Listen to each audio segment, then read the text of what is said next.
So guys, eto naman tayo ulit. Nagbabalik tayo sa pagbabike. So dito, nag-start tayo dito sa may labasan ng bahay namin.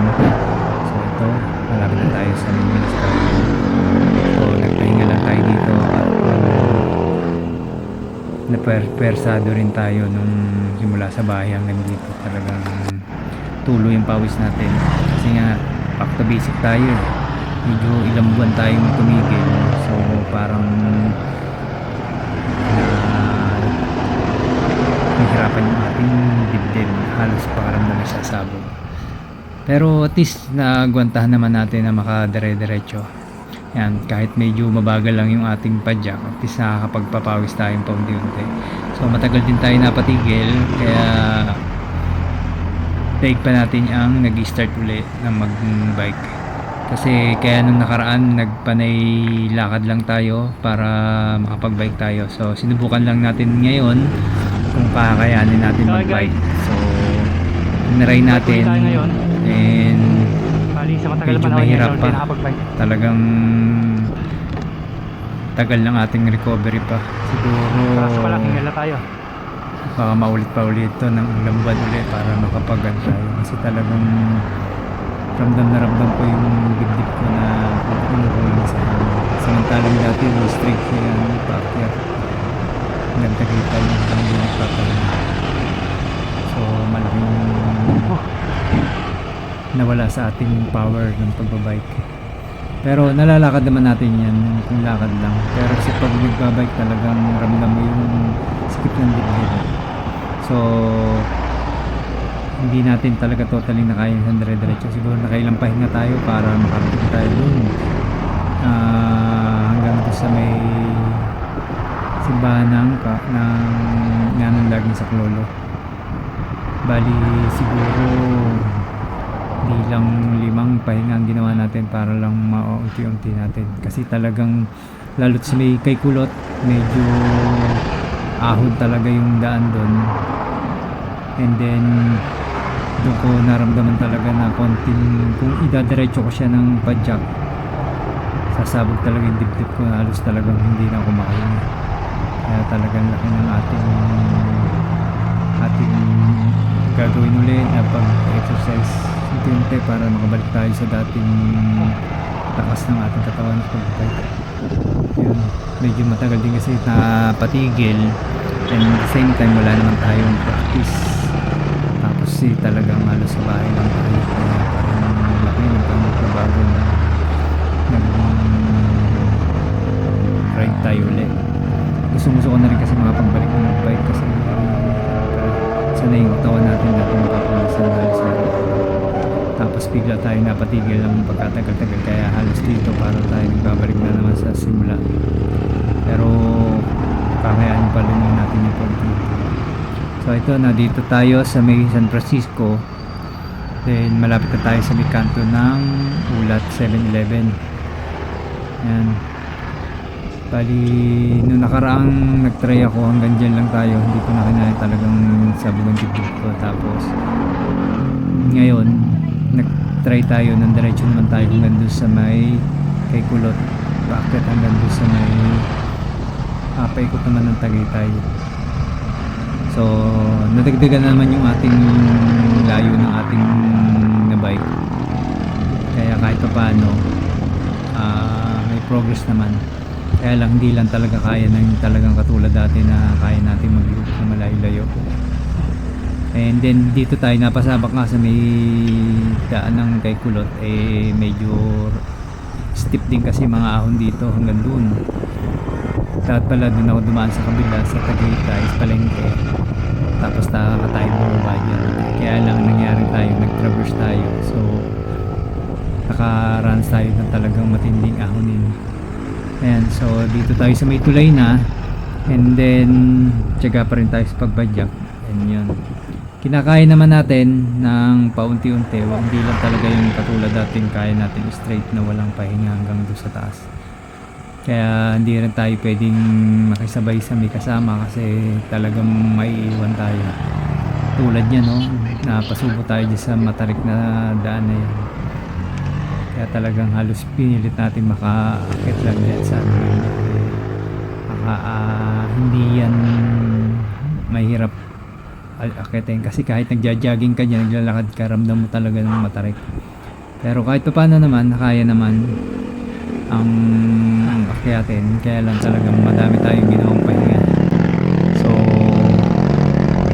ayan, nandito tayo sa may isa sa lugar na mas matindi ang ahon dyan. Yan, sigsag na yun. So dito tayo guys kay Kulot. Kaya talagang sasabog ang dibdib ko. Medyo magandang ahon dito. Kaya hindi natin mapwersa. Pero kakayanin natin yung susunod ulit. Kasi mag-fully recovery lang tayo. Para at least makabalik tayo sa ating ginagawang pagbabike ng araw. Pero hindi na rin naman natin kakayanin yung talagang sobra-sobra na katulad ng dati kasi medyo nagkaedad na rin tayo. Kaya medyo ramdamin natin na nanghihina na rin yung ating katawan. Hanggang ano na lang talaga tayo ngayon, hanggang ganyan, spinning, tapos chill ride lang. Hindi tayo pwedeng sumabay sa mga nagbabike na hardcore. Kaya tsaga-tsaga lang tayo ng paunti-unting ganyan. Pero nakakakit naman tayo ng unti-unti, hindi lang biglaan. Kaya ayan, yung tipong padyak-padyak lang, pero nakakarating naman siya ng paunti-unti yung ahon. Kagandahan lang dito sa bike natin ay nasa 12 speed, kaya kung ito yung nakadulo, kaya-kaya naman yung umahon yan. Kaya lang mabagal lang, pero carry naman siya. Ayan. So ito na, sa may kapihan na tayo. Ayan, medyo may recovery naman dito kahit pa paano. Hindi siya ganun ka-steep, kaya lang after nun talagang matarik na siya. Pero kahit pa paano naman yan, nagsaga rin natin kaunti-unti. Ayan, kaya medyo mabagal lang nga lang yung ating usad, pero makakarating naman tayo. Parang hindi naman tayo nagja-jogging. Kaya lang pag nagbabay kasi talagang ramdam mo yung dibdib mo na halos sasabog pag pinuwersa mo yung galalki niyang kahahon. Kaya kailangan mo talagang maranasan yung araw, tapos masagad muli yung dibdib mo hanggang saan nang kaya ng hininga mo. Yan dapat na gagawin natin. So ayan guys, dito yung CTT na lugar kung saan talagang matarik na rin yung lugar. Ayan, kahit mga motor dyan halos gapang sila pag naahon, lalo't may mga karga, lalo may mga bukyo, kasi talagang matarik yung lugar na yan. Ayan, kamalikas tayo ng daan, dapat pala dyan tayo lumusong.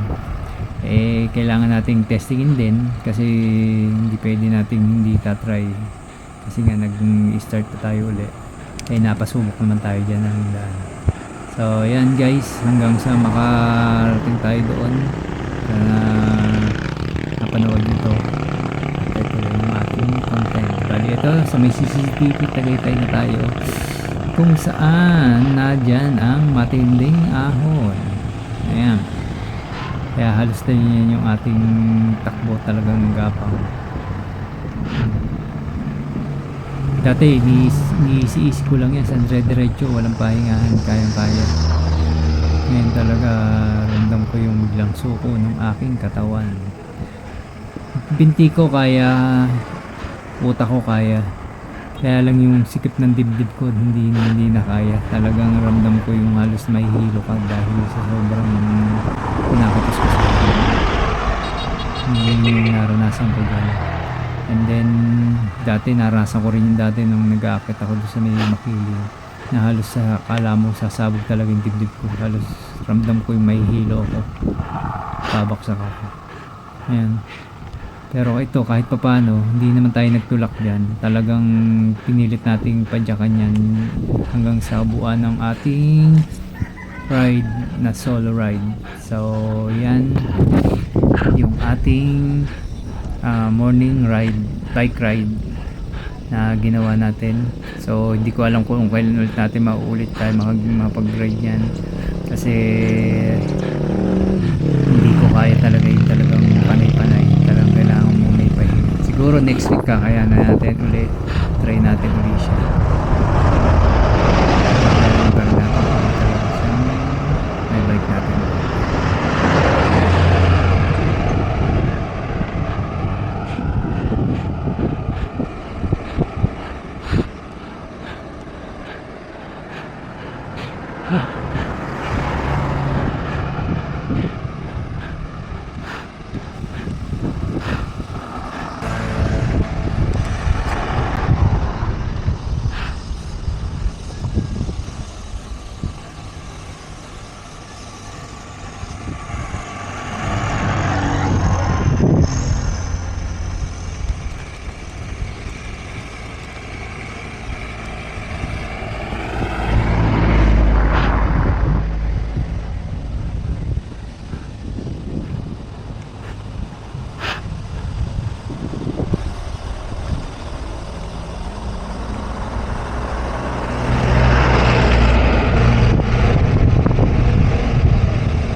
So ito guys, nandito na tayo sa may kanto ng kay Kulot. So na-tsaga naman natin dito habang tayo sa may kanto. Bali ito, papahinga muna tayo dito kasi medyo matarik din yung ating naahon. So dito tayo mag-stay pansamantala, and after nyan diretso na rin tayo hanggang doon sa may simbahan ng Pag-Isaklo. So yan guys, dito tayo nagpahinga, at actually malapit-lapit na tayo doon sa Nicanto, kaya lang hindi na tayo nagdiretso, talagang hindi na rin kaya ng ating dibdib. So yan guys.